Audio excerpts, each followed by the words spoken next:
The rain hammered against the cracked asphalt with a violence that seemed personal, each drop striking my exposed skin like tiny frozen needles. I pressed myself deeper into the narrow alley between Romano's delicatessen and the abandoned shoe repair shop, my thin hospital scrubs offering no protection against the November storm that had descended on Little Italy like a curse. The smell of rotting garbage mixed with the metallic scent of rain-soaked concrete filled my nostrils, making my empty stomach churn with nausea. My hands trembled as I clutched the plastic bag containing everything I owned: 3 changes of clothes, my nursing certificate, and the engagement ring Vincent had thrown at my feet before slamming the apartment door in my face. The diamond caught what little light filtered through the storm clouds, mocking me with its false promises of forever.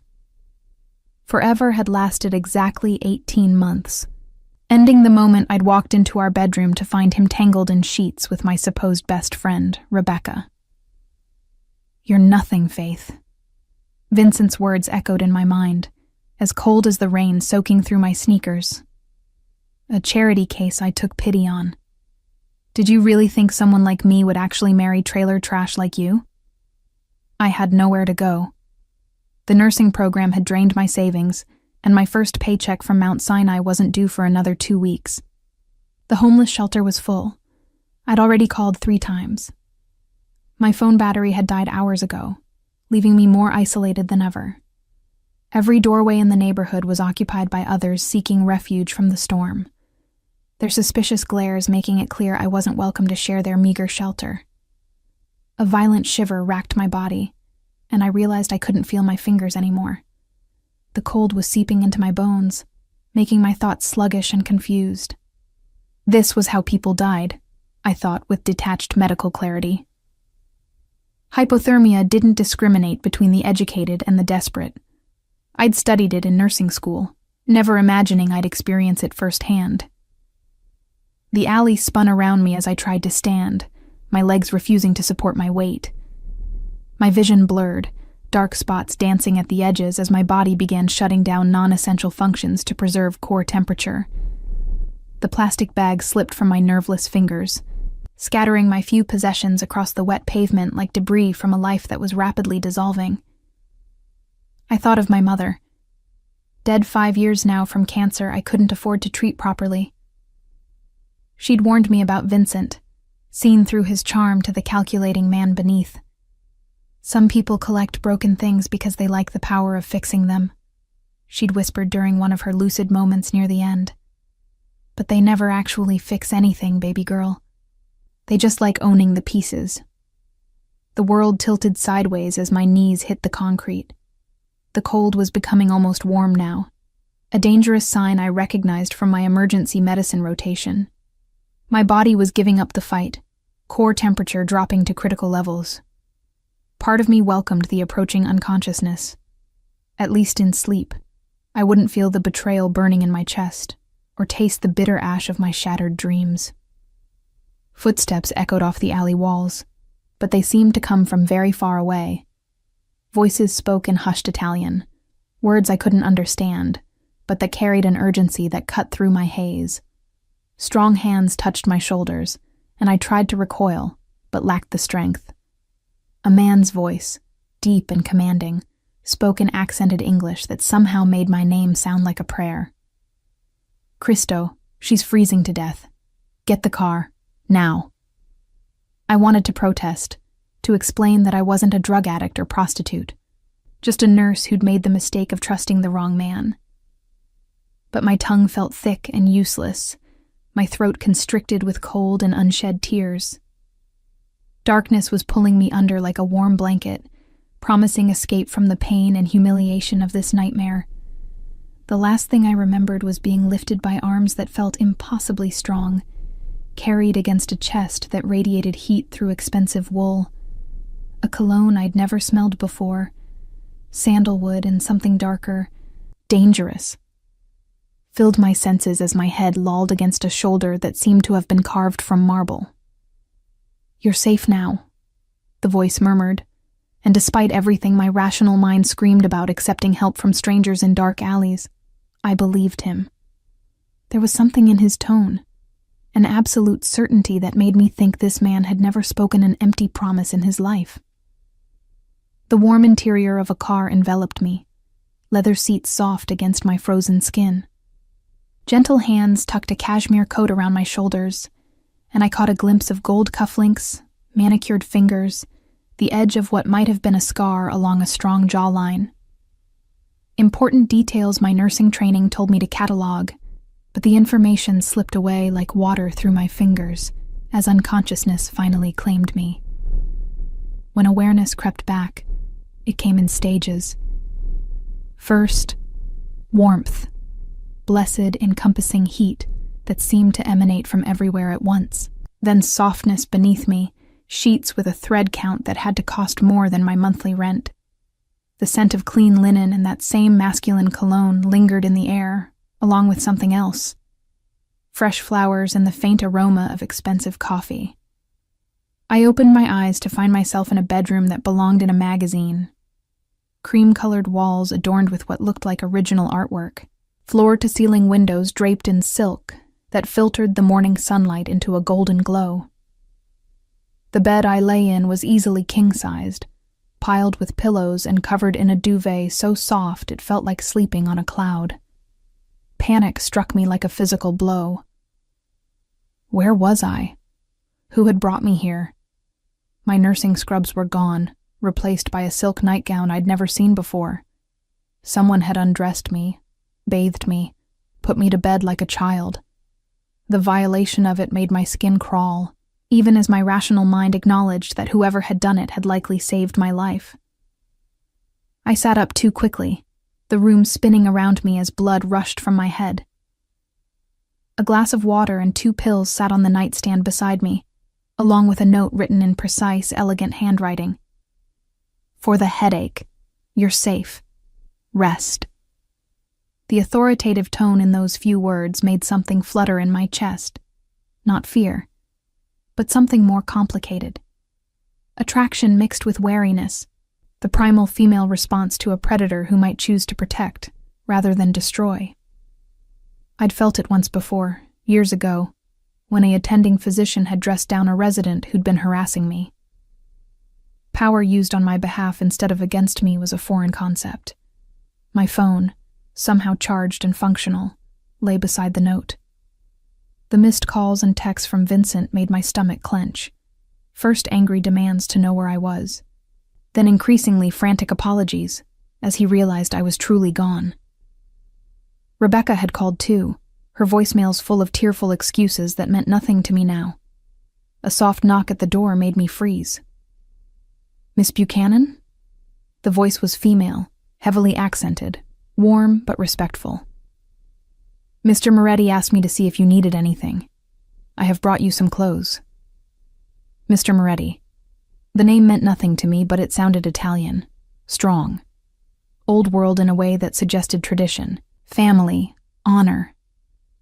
Very different from Vincent's new money desperation to prove himself worthy of acceptance in circles that would never truly embrace him. Come in, I called, wrapping the silk robe I found at the foot of the bed around myself. The woman who entered was perhaps 60, gray-haired and kindly, carrying an armful of clothes that looked expensive but appropriate. Not the sort of outfit a man with ill intentions would provide for his victim. I am Maria, she said with a smile that reached her eyes.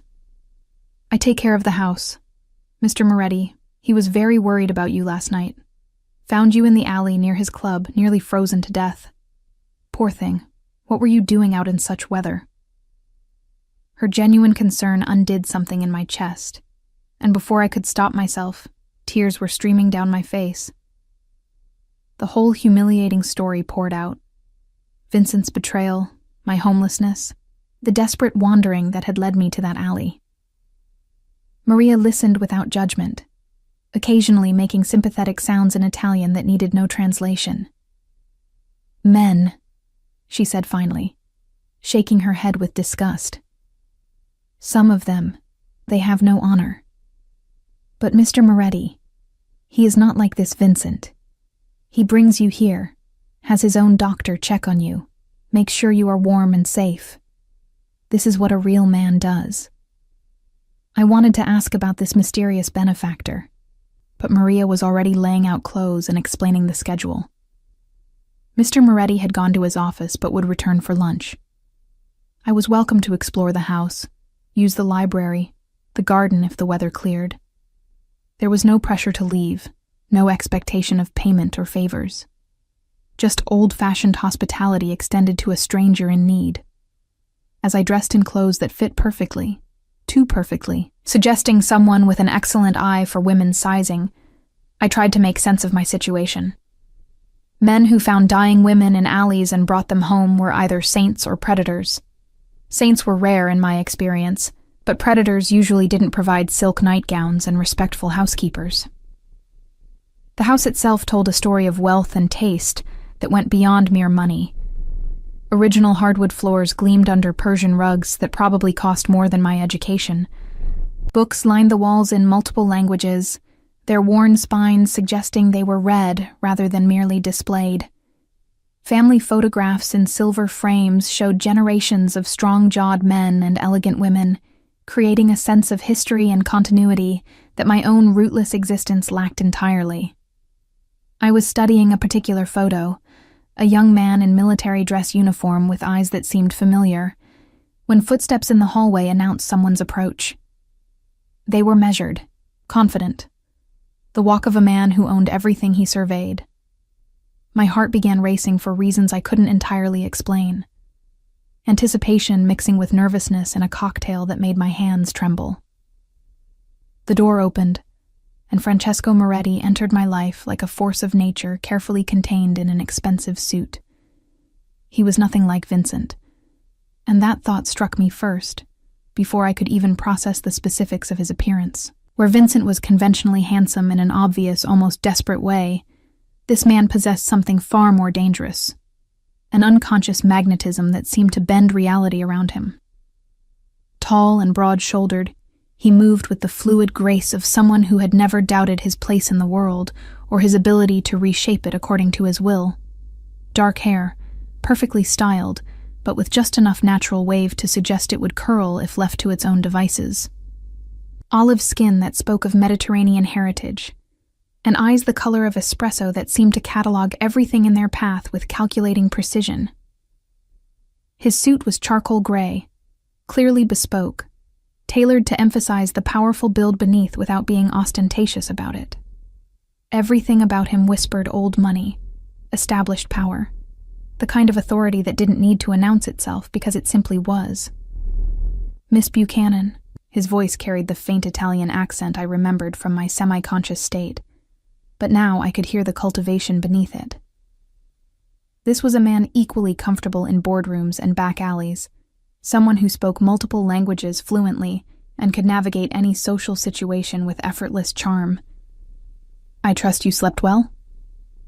I found myself nodding before I'd consciously decided to respond. There was something hypnotic about his presence, the way he seemed to command attention without demanding it. "Yes, thank you. And thank you for everything. I don't know how to repay you." A slight smile played at the corners of his mouth, transforming his face from merely handsome to devastatingly attractive. "There is no debt between us. You needed help. I was able to provide it. This is what civilized people do for one another."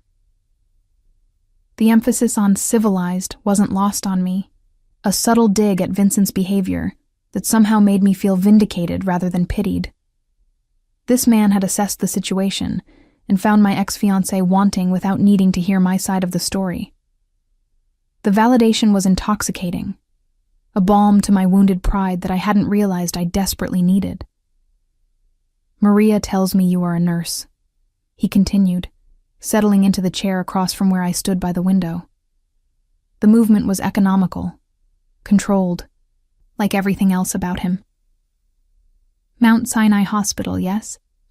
A prestigious position for someone so young." The fact that he'd taken the time to learn about my profession, to speak of it with respect rather than dismiss it as Vincent often had, sent warmth spreading through my chest. I just graduated from their nursing program. Yesterday was supposed to be my first official day on the cardiac unit. Supposed to be? His eyebrows rose slightly, and I realized I'd revealed more than I intended. This man had a way of encouraging honesty that felt almost supernatural, as if lies would simply evaporate in his presence. I don't know if I still have the job. I missed orientation because of everything that happened. They might have given my position to someone else. The admission hurt more than I'd expected. That job had represented my future, my escape from dependence on others, my chance to prove that a girl from a trailer park could make something of herself. Francesco. I found myself thinking of him by his first name, though he hadn't given me permission, leaned forward slightly, his expression growing serious. What is the name of your supervisor? Dr. Patricia Williams. She's the head of cardiac nursing, but I doubt she'll understand why I disappeared without calling in. The hospital has strict policies about reliability. He pulled out a phone that looked like it cost more than my monthly rent and dialed a number from memory. The conversation that followed was brief, conducted in the kind of tone that suggested he was accustomed to getting his way without explanation. I couldn't hear the other side, but I watched his face carefully, noting the moment when his expression softened with what might have been satisfaction. Dr. Williams sends her regards, he said after ending the call. She was quite concerned when you didn't appear yesterday and had already placed you on medical leave pending your recovery from what she now understands was a family emergency. Your position will be held for as long as necessary. I stared at him, speechless. What did you tell her? The truth, in broad strokes. That you had experienced a personal crisis that left you temporarily without housing, and that you were recovering under the care of friends who wished to remain anonymous. Dr. Williams seemed more relieved than anything. Apparently she thought quite highly of your performance during training. The casual way he'd solved a problem that had been keeping me awake, with worry, was both gratifying and slightly terrifying. This was clearly a man accustomed to making things happen with a phone call, to having doors open at his request. But what kind of business gave someone that level of influence? What exactly did Francesco Moretti do for a living? I should go, I said, though the words felt hollow even as I spoke them. I've imposed on your kindness long enough, and I need to figure out my living situation before I can return to work. Where will you go? The question was asked gently, but with the precision of someone who already knew the answer. Your apartment was shared with your former fiancé, who has made it clear you are not welcome to return. Your friend Rebecca has been trying to reach you, but I suspect her motivations are less than pure given her role in recent events. You have no family in the area, no savings to speak of, and your first paycheck is still weeks away.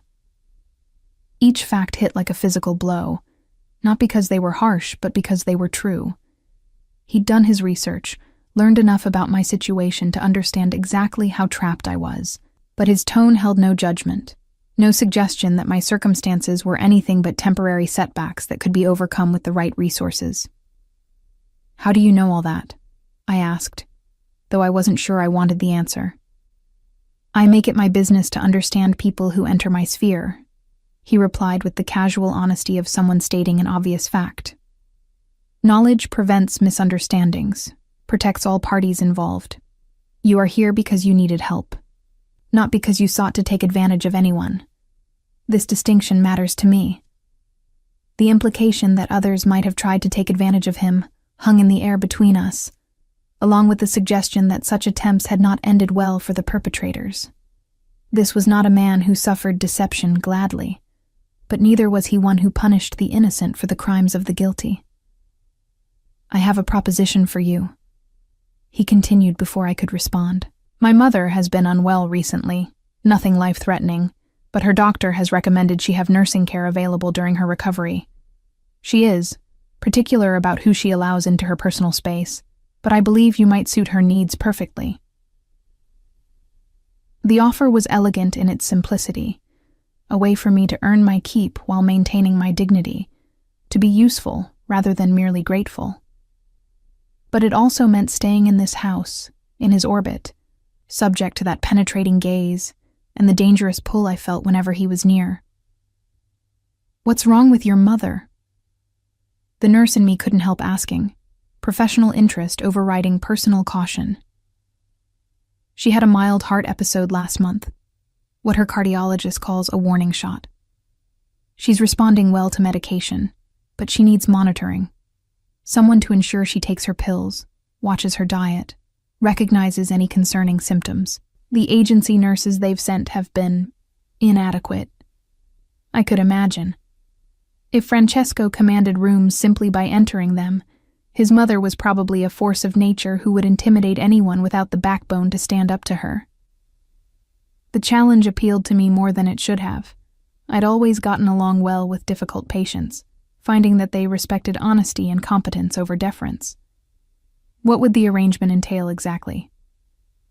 Room and board here, naturally. A salary commensurate with your hospital position, plus a bonus for the private nature of the work. Your own schedule as long as my mother's needs are met. And when you're ready to return to Mount Sinai, glowing references that will open any door you might wish to walk through. It was too good to be true, which meant there had to be a catch. Men like Francesco Moretti didn't offer charity without expecting something in return, even if that something wasn't immediately apparent. But I was drowning in options, and he was offering me not just a life preserver, but a luxury yacht. "Can I meet her first? Your mother?" His smile broadened, the first genuinely warm expression I'd seen from him. "I would be disappointed if you hadn't asked. Professional curiosity is exactly what she needs. Someone who will treat her as a patient rather than tiptoeing around her because of who she is." Who she is. Another hint at the family's true status. Another piece of a puzzle I wasn't sure I wanted to solve. But curiosity had always been my weakness, and Francesco Moretti was the most intriguing mystery I'd ever encountered. The sound of a car in the driveway interrupted my thoughts, followed by voices speaking rapid Italian in what sounded like urgent tones. Francesco's expression shifted instantly, the charming host disappearing behind a mask of cold authority that transformed him into someone I didn't recognize.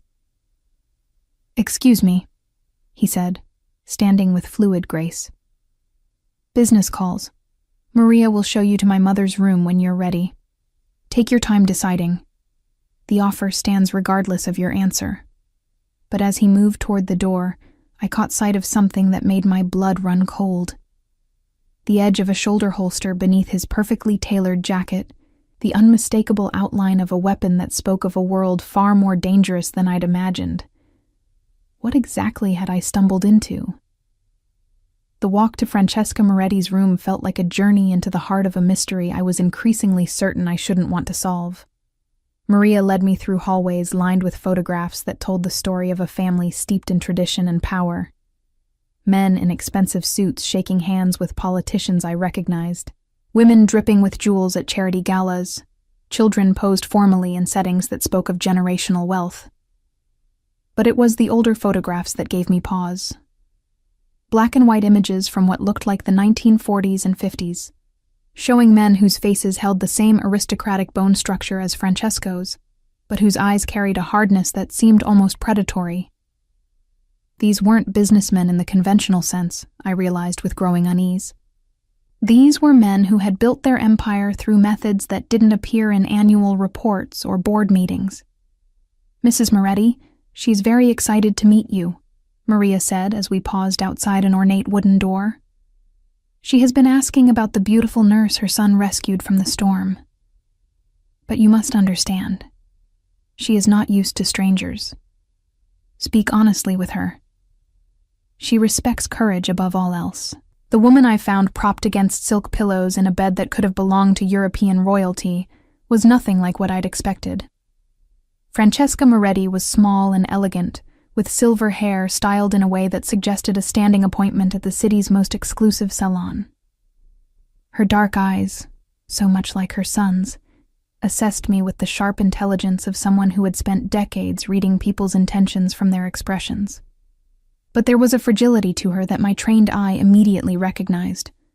The slight blue tinge to her lips, the careful way she modulated her breathing, the pale translucence of skin that spoke of a cardiovascular system under strain. This was a woman whose body was betraying her, even as her mind remained razor-sharp.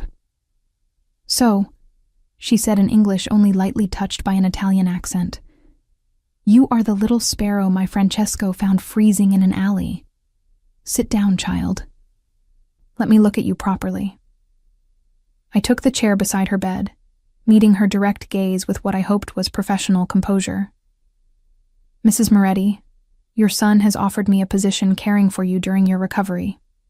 Before I accept, I need to understand exactly what kind of care you require." A smile spread across her face, transforming it from merely elegant to genuinely beautiful. "Straight to business. Good. I detest people who waste time with false pleasantries when there is important work to be done." For the next hour, she submitted to the most thorough assessment I'd ever conducted outside a hospital setting. I checked her pulse, her blood pressure, listened to her heart and lungs, reviewed her medications and recent test results.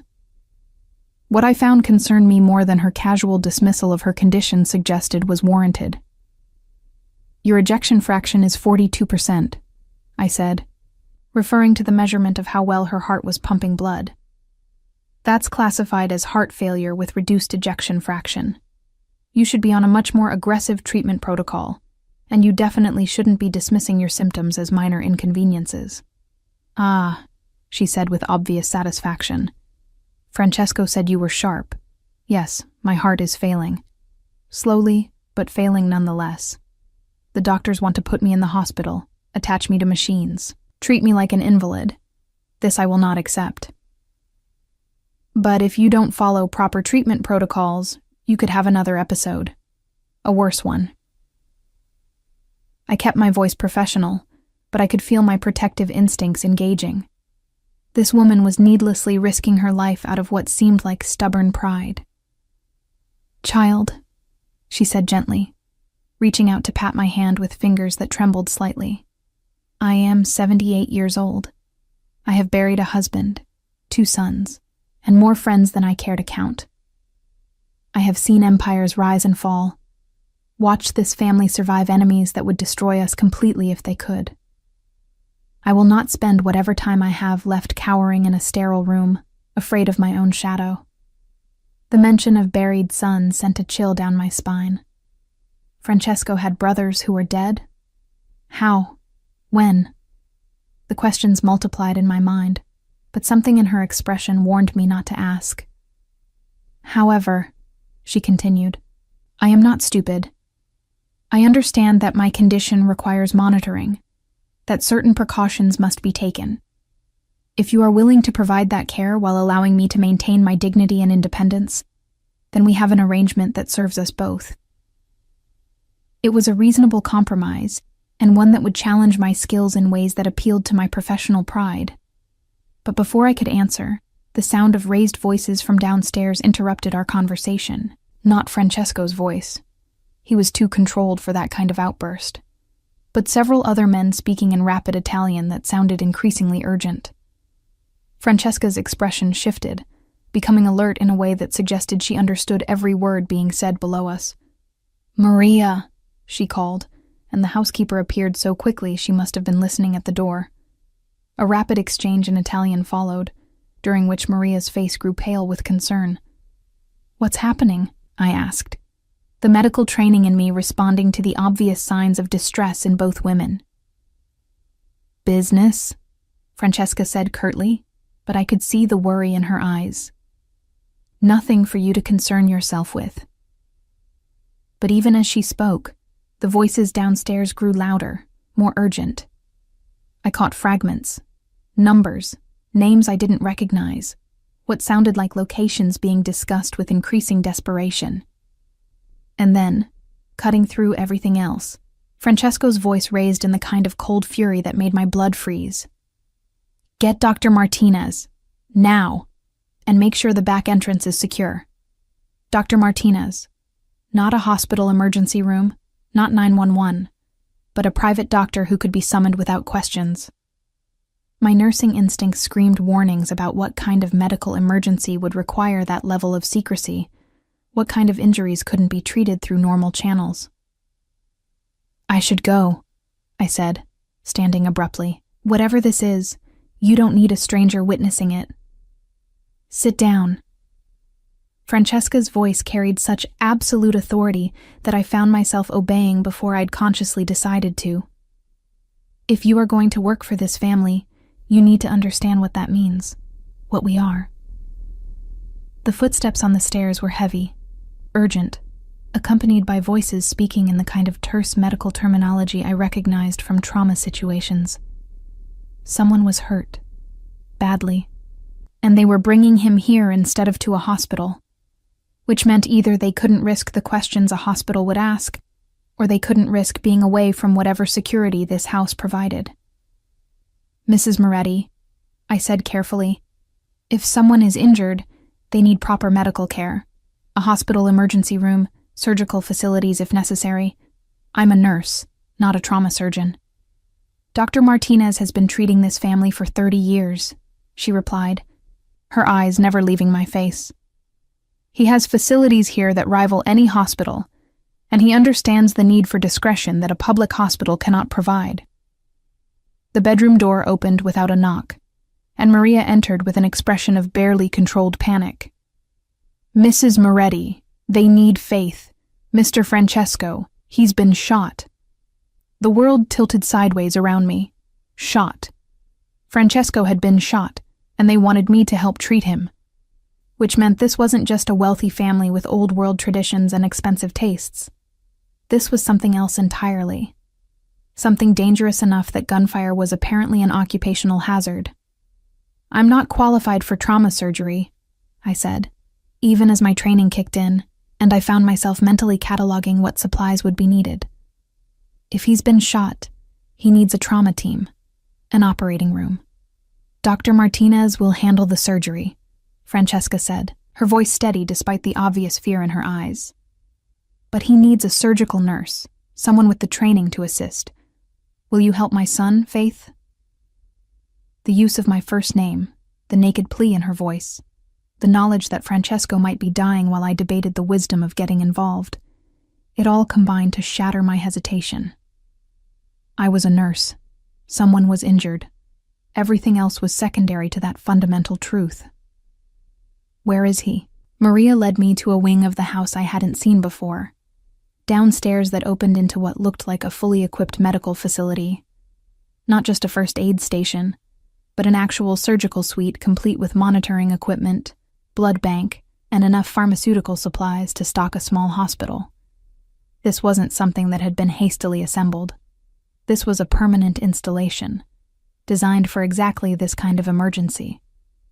Francesco lay on the surgical table, conscious but pale, his shirt cut away to reveal a bullet wound high on his left shoulder. Dr. Martinez, a distinguished man in his 60s, was already prepping for surgery while two other men, clearly bodyguards based on their obvious tension and the weapons I could see holstered beneath their jackets, stood watch. "Miss Buchanan?" Dr. Martinez said without looking up from his preparations. "I understand you're cardiac trained. Have you ever assisted in trauma surgery?" "Yes, during my rotation through the emergency department. Gunshot wounds, stabbings, motor vehicle accidents." I was already moving toward the scrub station, muscle memory taking over. "What's the extent of the injury?" "Through and through, missed the subclavian artery by millimeters. No major organ damage, but there's muscle and nerve involvement that needs to be addressed. Can you assist?" I nodded, scrubbing in with the thoroughness that had been drilled into me from my first day of nursing school. This was familiar territory, the clean sterility of medical emergency, where everything else fell away except the immediate need to preserve life. But as I took my position beside the table, Francesco's eyes found mine, and I saw something there that had nothing to do with pain or fear. Gratitude, yes, but also a possessive satisfaction that made my pulse quicken despite the circumstances. He was claiming me, I realized, binding me to him through this moment of vulnerability, this shared secret that would make me complicit in whatever world he inhabited. "Thank you," he said quietly, his voice rough with pain but steady with conviction. "I won't forget this." As Dr. Martinez made the first incision, and I fell into the familiar rhythm of surgical assistance, I wondered if I was saving Francesco Moretti's life or surrendering my own to something far more dangerous than I'd ever imagined. The surgery took 3 hours. 3 hours of precise movements in sterile silence, broken only by Dr. Martinez's quiet instructions and the steady beep of monitoring equipment that had become as familiar as my own heartbeat. Francesco remained conscious throughout, refusing general anesthesia with the kind of stubborn determination that should have been alarming, but somehow seemed completely in character. I'd assisted in trauma surgeries before, but never under circumstances like these. Never in a private facility that existed in the shadows of legality. Never with armed guards standing watch at the doors. Never with the knowledge that reporting this incident could put me in danger that extended far beyond professional consequences.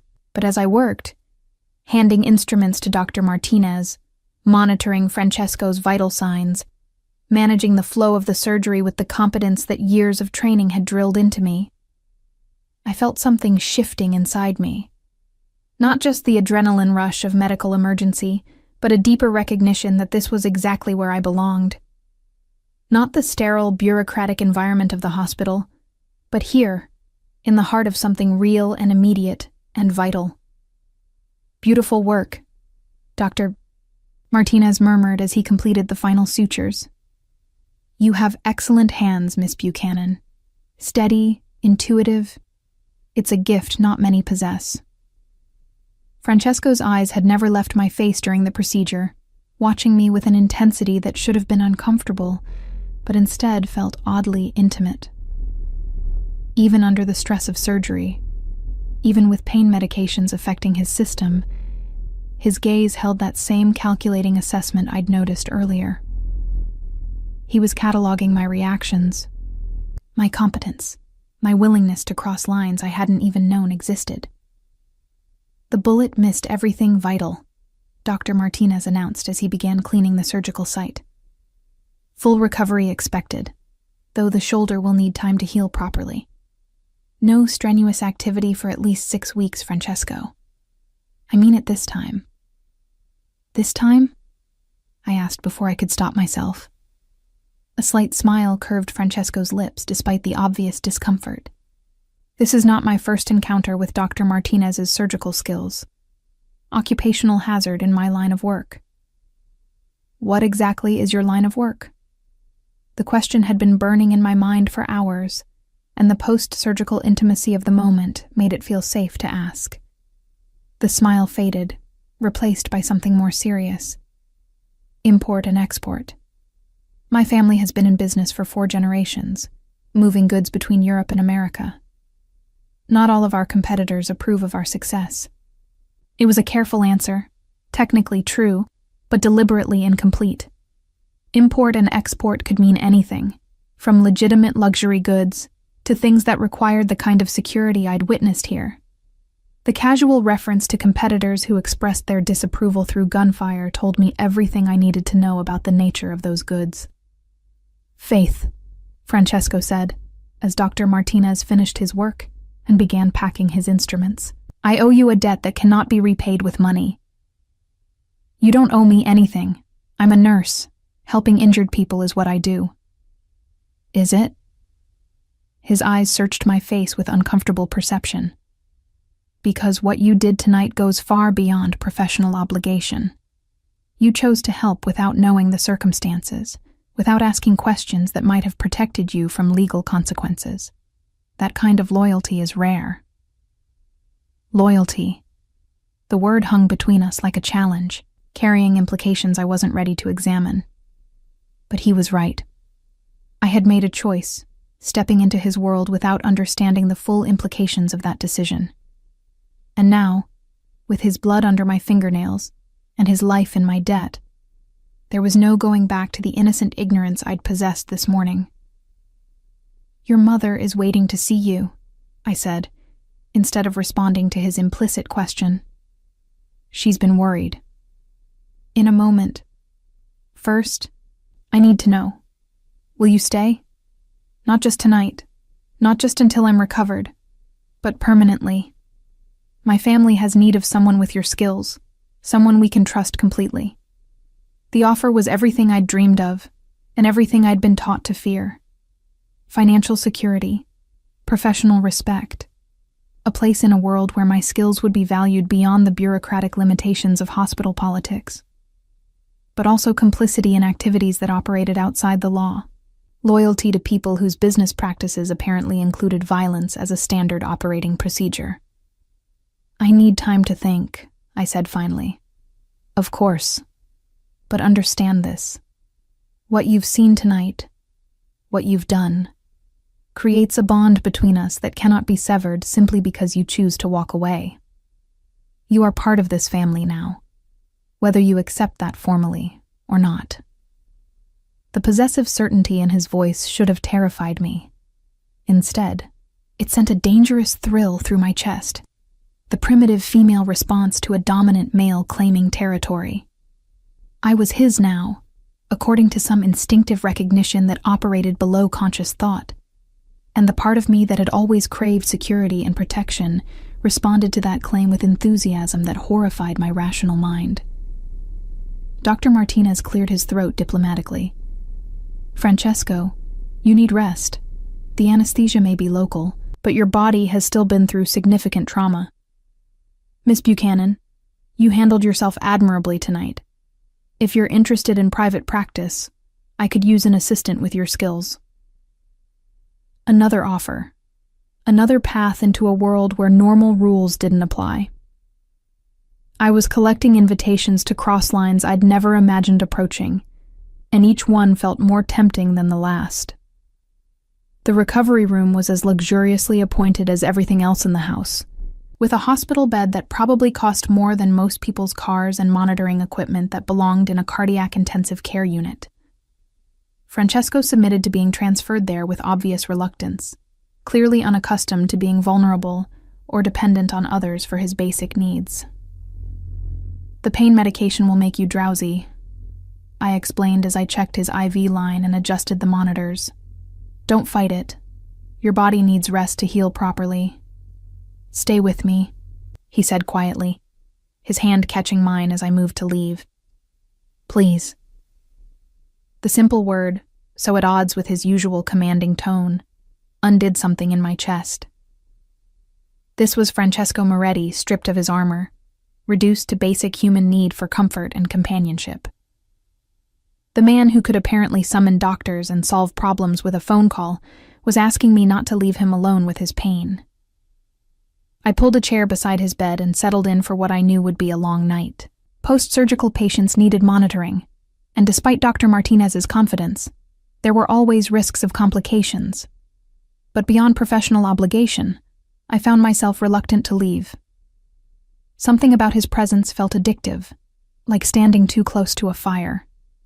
Dangerous, but warming in ways I hadn't realized I needed. Tell me about your family, he said, as the pain medication began to take effect, his voice growing slightly slurred, but his eyes remaining alert. There's not much to tell. My mother died when I was 17. Cancer. We couldn't afford the best treatment. The old bitterness crept into my voice despite my efforts to remain neutral. And your father? Never knew him. Mom said he was married to someone else, couldn't risk his reputation by acknowledging us. I shrugged, pretending the abandonment didn't still sting. I grew up knowing that men with power protect their interests first, everyone else second. Francesco's expression darkened with something that might have been anger, though whether at my father's abandonment or my cynical assessment of powerful men, I couldn't tell. Not all men with power are cowards, Faith. Some of us understand that our strength means nothing if we don't use it to protect what matters. And what matters to you? His eyes found mine in the dim light of the recovery room, and the intensity there made my breath catch. Family, loyalty, honor, the knowledge that when someone depends on you, you don't let them down. The conviction in his voice was absolute. The code of someone who had built his identity around principles that might be old-fashioned, but were apparently unshakable. It was so different from Vincent's flexible morality, his willingness to adjust his values based on convenience and social pressure. "Your mother told me you lost brothers," I said softly. "I'm sorry." Pain flashed across his features, deeper than what the bullet wound could account for. Antonio was killed in a car accident 5 years ago. The brake lines had been cut. He paused, letting the implication sink in. Marco died defending a shipment that someone had leaked information about. They knew exactly when and where to hit us, because someone we trusted betrayed that information. Understanding dawned cold and clear. His brothers hadn't died in random accidents or conventional business disputes. They'd been murdered, targeted because of their family connections and business activities. Francesco wasn't just dealing with competitors. He was navigating a world where betrayal was fatal and trust was the most valuable currency. "That's why you investigate everyone who enters your sphere," I said. "Why you need to know everything about people before you let them close." "Exactly. My family has learned that carelessness costs lives. But you..." He reached out to touch my hand again, his fingers warm despite the IV fluids. "You had every opportunity to hurt me tonight. You could have made mistakes during surgery, could have contacted authorities, could have demanded payment for your silence. Instead, you saved my life and asked for nothing in return. I told you, I'm a nurse. It's what I do." "No," he said firmly. "It's who you are. There's a difference." The medication was winning the battle against his consciousness, his eyelids growing heavy despite his obvious desire to continue our conversation. I watched him fight sleep with the same determination he probably brought to everything else, unwilling to surrender control even to his body's basic needs. "Rest," I murmured, checking his pulse and noting the steady rhythm that indicated stable cardiovascular function. "I'll be right here." "Promise me," he whispered, already halfway to unconsciousness. "I promise." I meant to stay awake, to monitor his condition through the critical first hours post-surgery. But the emotional exhaustion of the last 2 days, combined with the adrenaline crash that followed medical emergencies, pulled me under, despite my best intentions. I dozed in the chair beside his bed, one hand resting lightly on his wrist to feel his pulse, ready to wake at the first sign of distress. Dawn was filtering through the windows when I startled awake to find Francesco watching me, his eyes clear and alert despite the early hour. The monitors showed stable vital signs, and the color had returned to his face, all positive indicators for his recovery. "How do you feel?" I asked, immediately shifting into professional mode. "Like I was shot," he said with dry humor, "but significantly better than I expected. Your care makes a difference, Faith." I blushed at the compliment, busying myself with checking his dressings and adjusting his medication drip. The wound looked clean, no signs of infection or unusual bleeding. Dr. Martinez had done excellent work, and Francesco's natural healing seemed to be proceeding normally. "I've been thinking about your offer," I said without looking at him. "About staying, working for your family permanently. And I need to understand exactly what that would mean. What kind of situations I might be asked to handle, what risks I'd be taking, what lines I'd be expected to cross." Francesco struggled to sit up straighter, wincing as the movement pulled at his stitches. "The truth is, Faith, that my business operates in areas where conventional medical care isn't always an option. Sometimes injuries occur that can't be explained to hospital staff without raising uncomfortable questions. Sometimes people need treatment who can't risk the scrutiny that comes with official medical records. People like you, people like me, yes, but also others who work for me, who depend on me for protection and support. Wives and children who get caught in crossfire intended for their husbands and fathers. Innocent people who end up in dangerous situations through no fault of their own." The picture he painted was more complex than simple criminal activity. This was a community, a network of families and relationships that operated according to their own rules because the official system couldn't or wouldn't protect them. It was vigilante justice and tribal loyalty, dangerous but also oddly noble in its willingness to take responsibility for its own. And in exchange? Security like you've never imagined. Financial compensation that would make your hospital salary look like pocket change. The knowledge that your skills are being used to save lives rather than being wasted on insurance paperwork and bureaucratic nonsense. A family that will protect you as fiercely as you protect us. The offer was everything Vincent had promised, but never delivered. Security, respect, belonging. But it came with a price that included secrecy, danger, and complicity in activities that existed outside legal boundaries.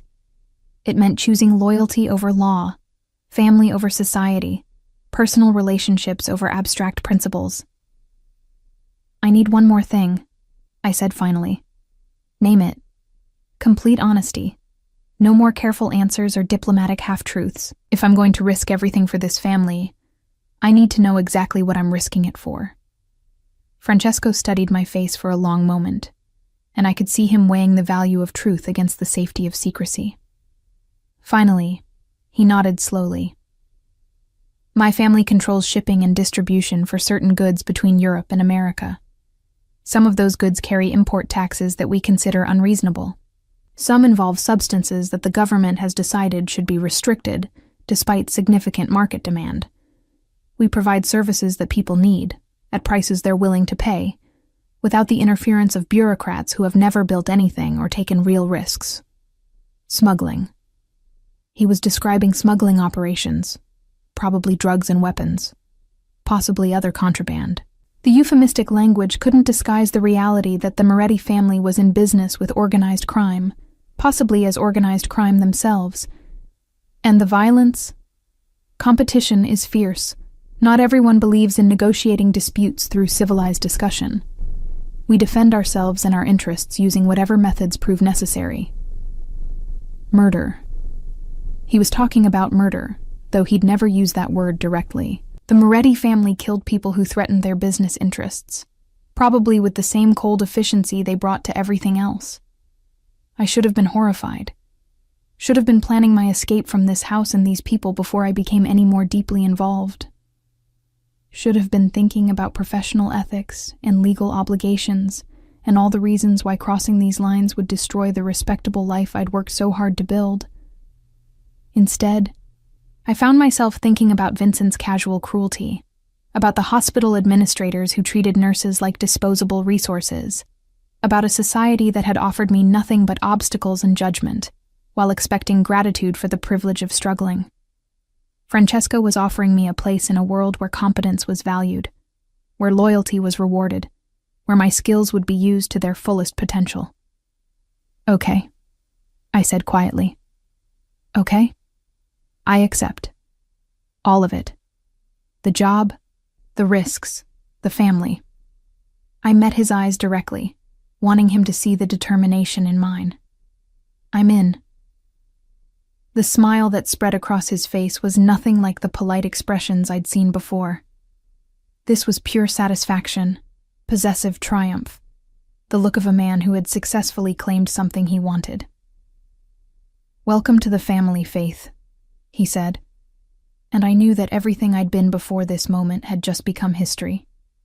The next 2 weeks transformed my understanding of what family could mean, not the dysfunctional abandonment I'd grown up with, or the shallow performance Vincent had offered, but something deeper and more encompassing than I'd imagined possible. The Moretti house operated like a small city-state, with its own rules, traditions, and fierce loyalty that extended to everyone who lived within its walls. My days fell into a rhythm that felt natural despite its unconventional nature. Mornings were spent with Francesca, monitoring her condition, and gradually earning her trust through competent care and honest conversation.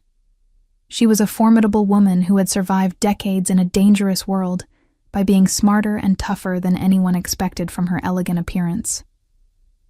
Under her guidance, I began to understand the complex social dynamics that governed their world. "A Don's wife must be many things," she told me one afternoon as I checked her blood pressure. diplomat, strategist, counselor, and when necessary, enforcer. But most importantly, she must be someone her husband can trust completely, because in our business, a moment's doubt can mean death. The comment seemed casual, but I caught the assessing look in her eyes. Francesca was evaluating me for a role I hadn't consciously applied for, measuring my potential as more than just Francesco's employee. The realization should have been overwhelming, but instead, it felt like recognition of something I'd sensed building between us since that first moment in the recovery room. Francesco's recovery progressed faster than Dr. Martinez had predicted, aided by his natural vitality and his obvious impatience with physical limitations. I served as his primary caregiver during the most vulnerable period, helping him with basic tasks, monitoring his healing, ensuring he followed medical protocols despite his inclination to resume normal activities too quickly. The intimacy forced by his temporary dependence created opportunities for conversation that revealed layers of his personality hidden beneath his public persona. He spoke about his childhood, the pressure of growing up as the heir to a legacy built on violence and respect.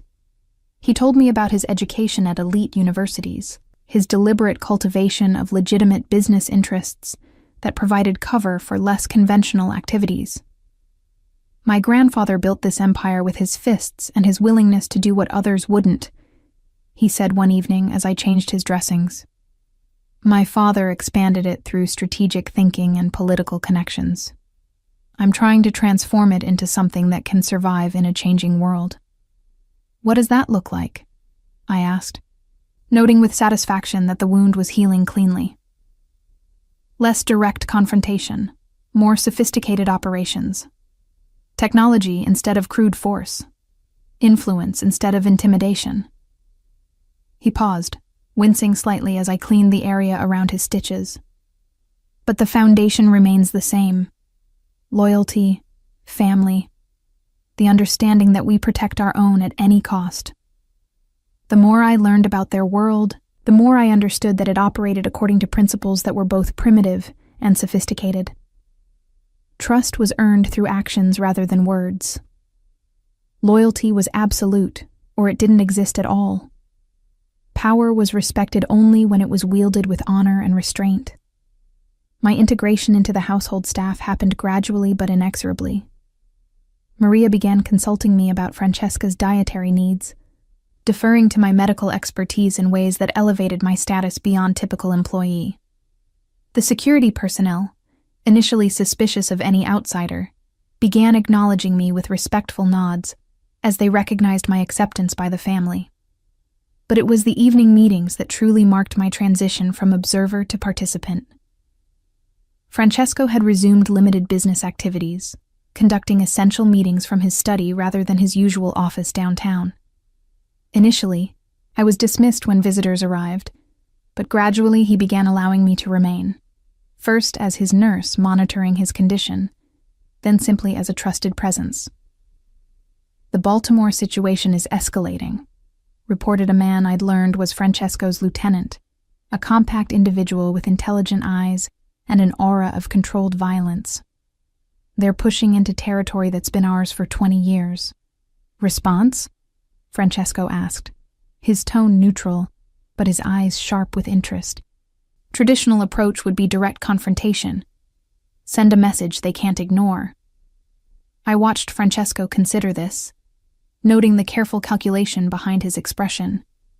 This was life and death decision-making, the kind of moment where one choice could determine whether people lived or died, whether territory was held or lost, whether respect was maintained or undermined.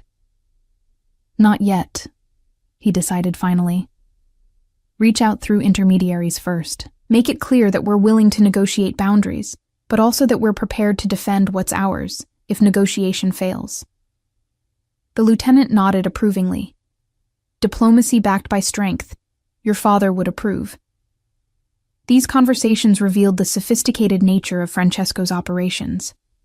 This wasn't random violence or crude criminal activity, but strategic business management that happened to involve illegal goods and occasional bloodshed.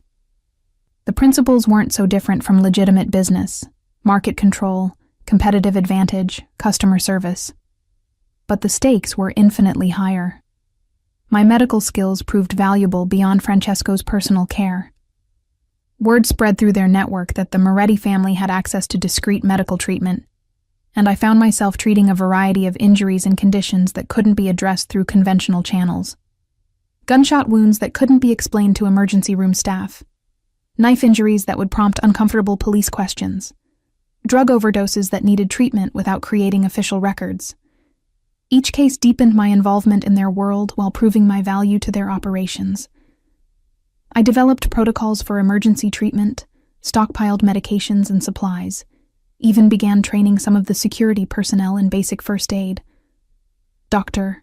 Martinez visited regularly to consult on serious cases and gradually began treating me as a colleague rather than an assistant. "You have natural instincts for this work," he told me after we'd successfully treated a man who'd been beaten nearly to death by rivals. The ability to focus on immediate medical needs without being distracted by questions about how injuries occurred. It's a rare talent, but it was my growing relationship with Francesco that truly cemented my position in the family. What had begun as professional obligation evolved into something deeper and more complex as we spent hours together during his recovery.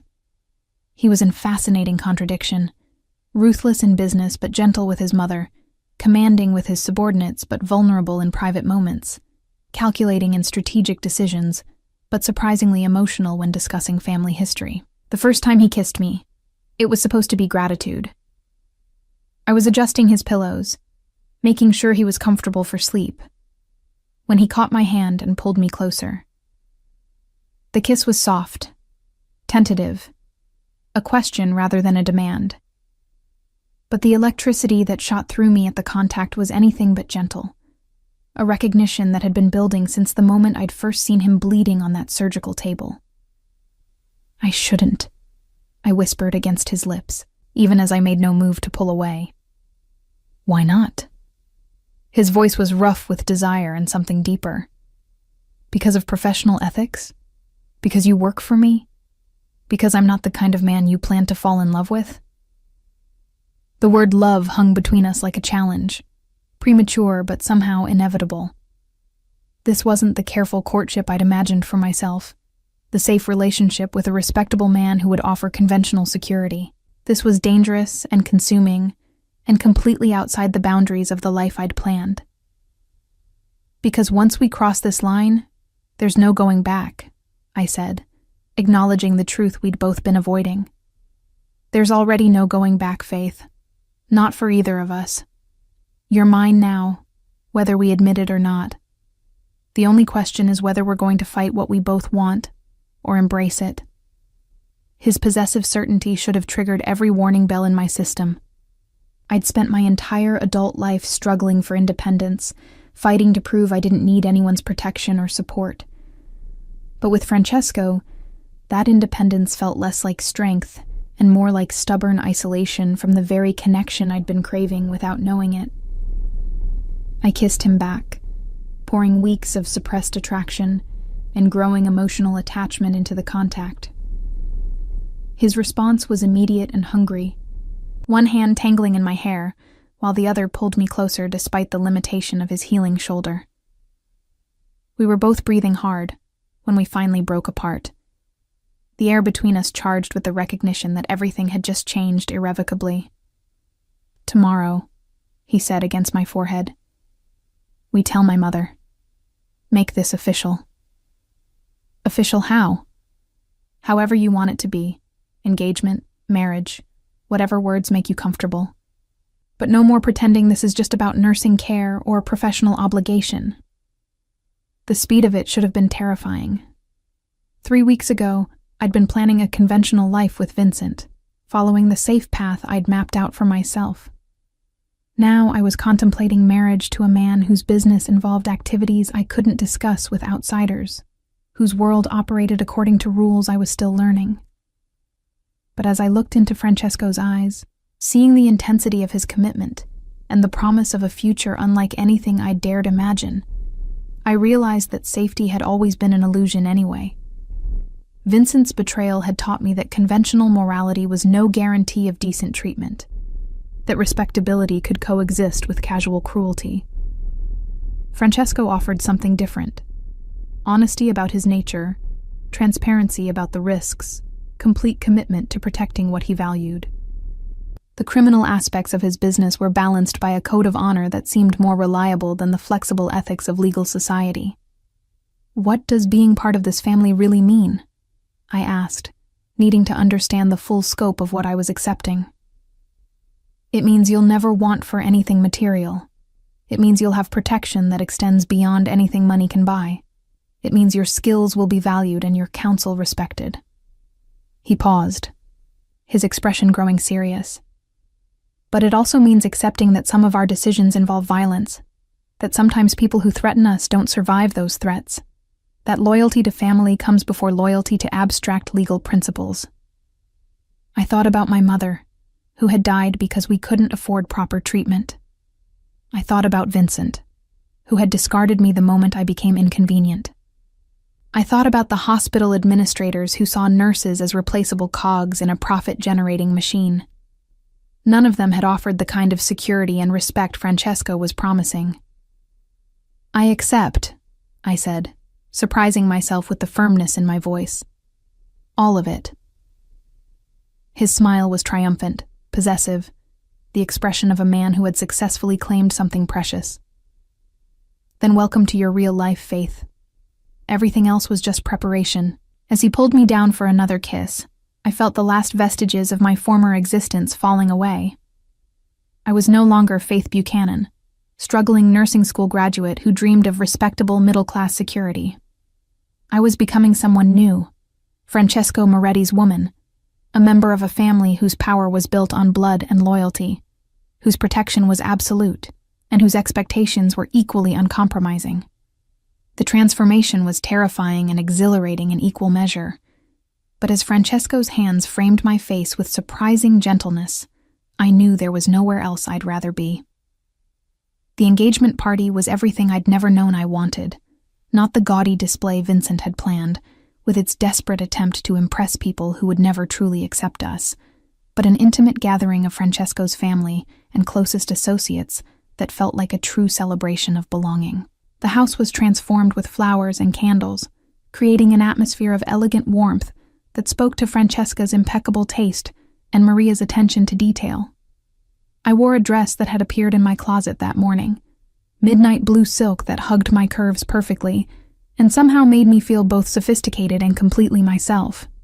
The engagement ring Francesco had presented the night before caught the light with every movement, a vintage piece that had belonged to his grandmother, heavy with family history and the weight of tradition.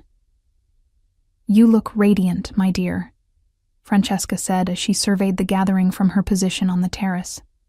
Her health had stabilized remarkably over the past month, aided by careful monitoring, and her obvious happiness at seeing her son settled with someone she approved of. "Francesco has excellent taste in women, though he inherited that from his father." The comment carried layers of meaning I was still learning to decode. Francesco's father had reportedly loved only one woman in his entire life, remaining faithful to Francesco's mother, even when business considerations might have suggested more strategic marriages. It was another piece of the complex moral code that governed their world. Absolute loyalty in personal relationships, even when professional obligations required flexibility. "Mrs. Moretti," I began, but she held up an elegant hand to stop me. "Francesca, please. We are family now. And family means that my concerns become your concerns. My enemies become your enemies." Her dark eyes, so like her son's, held mine with uncomfortable directness. "Do you understand what that means, Faith?" Before I could answer, a commotion near the front entrance drew our attention. Voices raised in urgent Italian, the sound of cars arriving faster than expected, the subtle but unmistakable tension that meant business was intruding on family celebration. Francesco appeared at my side almost instantly, his hand settling possessively on my lower back, while his eyes scanned the disturbance with predatory alertness. "What is it?" I asked, noting how quickly the relaxed atmosphere had shifted to something more dangerous. "Probably nothing," he replied, but I could feel the coiled tension in his muscles.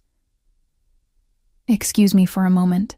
He moved toward the house with that fluid grace I'd come to associate with moments when he was shifting from elegant host to dangerous predator. The other men at the party, and I'd learned to recognize them all as soldiers in Francesco's organization, began positioning themselves with casual efficiency that spoke to years of practice dealing with unexpected situations. I was watching this carefully choreographed response when Maria appeared at my elbow, her face pale with concern. "Miss Faith, there are men at the front gate. They say they are police, but they are not wearing uniforms. They want to speak with you specifically." My blood ran cold. Police asking for me by name meant someone had connected me to the Moretti family, had somehow discovered my involvement in activities that couldn't bear official scrutiny.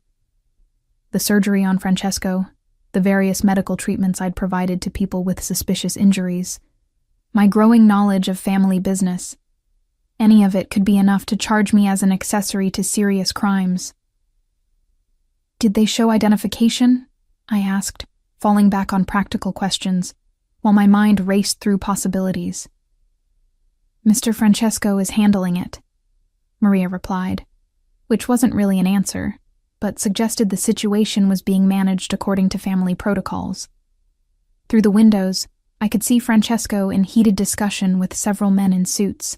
Their body language was aggressive, confrontational, the posture of people accustomed to having their authority acknowledged without question. But Francesco's stance was equally unyielding, the immovable confidence of someone on his own territory dealing with unwelcome intruders.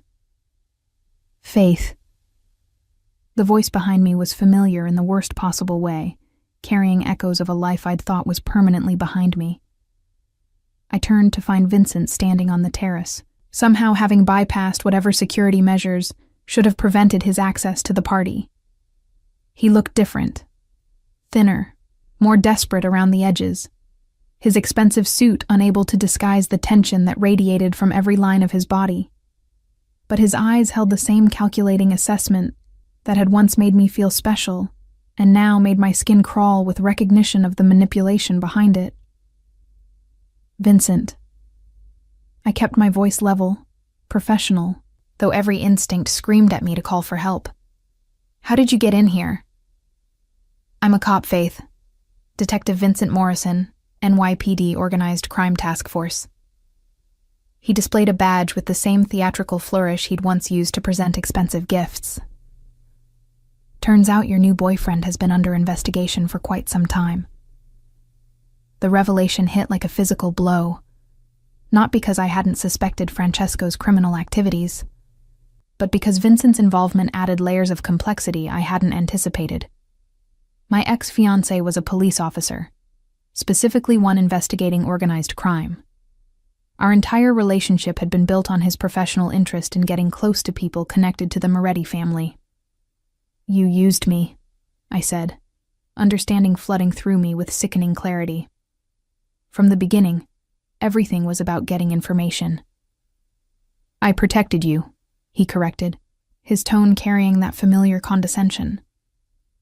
"For 18 months, I kept you safe from knowing what kind of people you were getting involved with. But you couldn't leave well enough alone, could you? Had to go running to the first criminal who showed you attention. At least Francesco is honest about who he is." Vincent's laugh was ugly, full of contempt. "Honest? Faith, the man you're planning to marry has killed 12 people that we know of. He runs drugs, guns, stolen goods through half the East Coast. The money that bought that pretty dress you're wearing comes from misery and addiction and violence." Each accusation landed with the precision of someone who had spent considerable time building a case, but they bounced off the certainty I'd developed about Francesco's character. Yes, he was involved in illegal activities. Yes, violence was part of his world. But he'd also shown me more genuine care and protection in 6 weeks than Vincent had offered in 18 months of pretended devotion. "What do you want, Vincent?" "I want you to come home, back to your real life, away from these people before you get yourself killed." His voice softened into the persuasive tone I remembered from our early days together. I know you're confused, traumatized by everything that happened. Stockholm Syndrome is a real thing, Faith. You're identifying with your captors because they've shown you kindness after putting you in danger. Francesco didn't put me in danger. You did, when you threw me out in a storm to die in an alley. I was angry. I made a mistake. The admission came grudgingly, as if acknowledging fault was physically painful. But I'm here now, offering you a chance to fix this before it's too late. Too late for what? The indictments are coming down next week. RICO charges, conspiracy, murder, racketeering. Everyone in this house is going to be arrested, and anyone connected to them becomes a target for rival families looking to fill the power vacuum. Vincent stepped closer, his voice dropping to urgent whisper. Work with us. Provide testimony about what you've seen, what you know. In exchange, full immunity and witness protection. The offer was everything I should have wanted. A chance to escape the dangerous world I'd stumbled into. Legal protection. A return to the conventional life I'd planned before Francesco's intervention had changed everything. But as I looked at Vincent's face, seeing the calculation behind his apparent concern, I realized he was still using me. Still seeing me as a tool to achieve his professional objectives, rather than a person whose choices deserved respect. And if I refuse? Then you go down with them. Accessory charges, conspiracy, maybe even RICO prosecution if they can prove you were actively participating in family business. His expression hardened. You're a smart woman, Faith. Do the math. Through the windows, I could see Francesco returning from his confrontation with the federal agents, his face grim with controlled anger. Our eyes met across the room, and I saw him take in Vincent's presence with the kind of immediate recognition that suggested he'd been expecting this moment. Your boyfriend knows I'm here, Vincent said, following my gaze. He's calculating whether to have me killed or try to buy me off. Want to know which option I think he'll choose? He won't hurt a police officer at his own engagement party, I said with more confidence than I felt. Won't he? Faith, you have no idea what these people are capable of when they feel threatened. The only thing keeping me alive right now is that killing a cop brings heat even the Moretti family can't handle. Francesco was moving toward us now, flanked by 2 of his lieutenants, his expression unreadable, but his intentions clear. This was a confrontation that had been building since the moment I'd entered his world. The collision between my old life and new loyalty that I'd somehow convinced myself could be avoided. Detective Morrison, Francesco said as he reached us, his voice carrying the polite hostility of a predator addressing unwelcome prey. How thoughtful of you to attend our engagement party, though I don't recall extending an invitation. Consider it a professional courtesy call, Vincent replied, his own voice tight with suppressed tension. Thought I should warn my ex-fiancé about the kind of man she's planning to marry. And what kind of man would that be? The question hung in the air between them, loaded with the potential for violence that seemed to crackling like electricity. I could feel the other party guests positioning themselves, could see weapons being subtly revealed by men who had moved beyond patience with this intrusion. The kind who destroys everything he touches, Vincent said, his eyes never leaving Francesco's face. Faith, this man will get you killed. If not by his enemies, then by his business partners when he decides you know too much to be allowed to live. Enough. Francesco's voice carried such absolute authority that even Vincent instinctively stepped back. You've delivered your message, detective. Now you can leave my property before I decide you're trespassing. I'm not leaving without Faith. Yes, Francesco said with deadly softness. You are.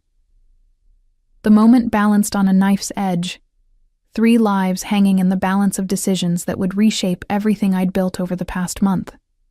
Vincent was offering me safety at the cost of betraying people who had shown me genuine loyalty.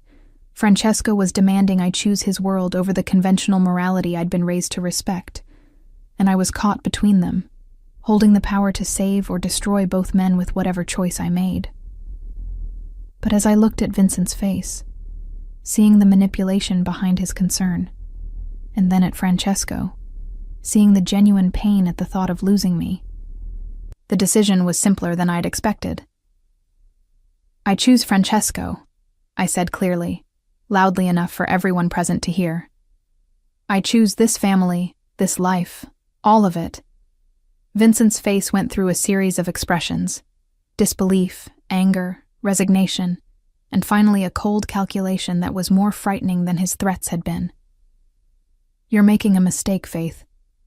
One that will cost you everything."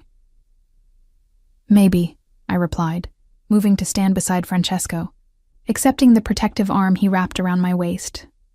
"But it's my mistake to make." As Vincent was escorted from the property by men whose intentions he was wise not to test, I felt the last connection to my former life severing cleanly.